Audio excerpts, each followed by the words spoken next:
Well, hello, my dear friends. May God bless you today. I really hope that our conversation about how happiness happens has encouraged you to take some steps toward discovering a lasting joy in your own world, in this world of comparisons and unmet expectations and disappointment. Now, if you need prayer, you can put your prayer requests in the comments section, and we'll for sure be praying for you. Today, I want to talk to you about something that I think is the simplest way to increase the happiness level in your own heart and for sure increase the happiness level in the world. Twice the Apostle Paul told the Corinthians to give each other a greeting. Specifically, he says, give each other a holy kiss when you meet. That's in 1 Corinthians 16 and then in 2 Corinthians chapter 13. And then to the Thessalonians, he said it again, give each other a holy kiss when you meet. 1 Thessalonians chapter 5 and verse 26. Peter got in on this. Peter said, greet one another with a kiss of love. 1 Peter 5 and verse 14. I remember as a teenager, those verses got my attention, all that discussion about kissing. Well, there's something bigger about that than just kisses.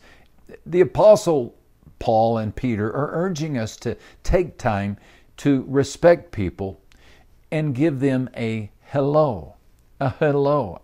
Respect, a hello, notices the new kid in class and says hello. Respect pauses at the desk of the receptionist and says good morning. Respect refuses to hurry past the cashier in the checkout line without noticing the name on the name tag and saying good afternoon. Respect does this. Respect removes the headphones and greets the passenger. Respect removes the hat and salutes the fellow competitor. Respect attempts to remove any awkwardness by welcoming the newcomer. Hello. You know, greeting others is such a small deal, but it makes a big difference. I remember reading a story by British minister J.H. Jowett. He told the story of a convict from Darlington, England, who had just been released after 3 years in jail when he happened to pass the mayor of a small town on the city street. Expecting nothing more than cold ostracism from the public, the ex-prisoner didn't quite know how to respond when the mayor, of all people, paused and tipped his hat and said in a cheery tone, "Hello, I'm glad to see you. How are you?" And the ex-prisoner mumbled a response and he went on his way. The city official thought nothing of it until years later when the two happened to come across each other in another city. The mayor didn't remember the man. Of course, the man had never forgotten the mayor. And he told the mayor, I want to thank you. I want to thank you for what you did for me when I came out of prison. Well, what did I do for you? The mayor asked. He couldn't remember anything. And the ex-prisoner responded and said, you spoke a kind word to me. And it changed my life. You know what's small to you may be huge to someone else, right? A greeting in its purest sense is simply a gesture of goodwill, whether it be a culturally acceptable kiss on the cheek, as is common in parts of Europe, a bow, as is common in Asia, an abraço, as we used to practice and is still practiced in Brazil, or a warm handshake, as is our practice in Western culture, or a fist bump in this COVID season. However you greet somebody, a gesture of kindness can touch a person's heart. And I think that's why the Apostle Paul urged us, greet everyone. He didn't say just greet the people you like, or greet the people you know, or greet the people you want to know, or you want to know you. He said greet one another. Greet one another. The Apostle Paul modeled this appeal for unprejudiced kindness in the book of Romans.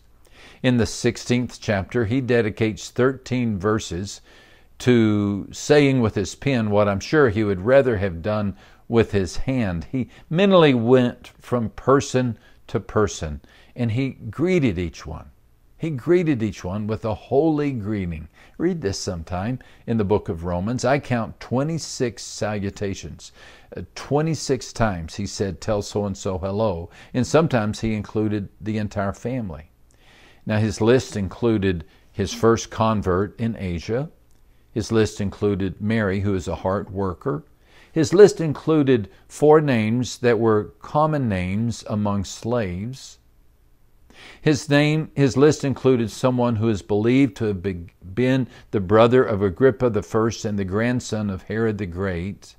His list included the secretary of the Emperor Claudius, and Rufus, who may have been the son of Simon of Cyrene, the man who carried the cross for Jesus on the road to Golgotha.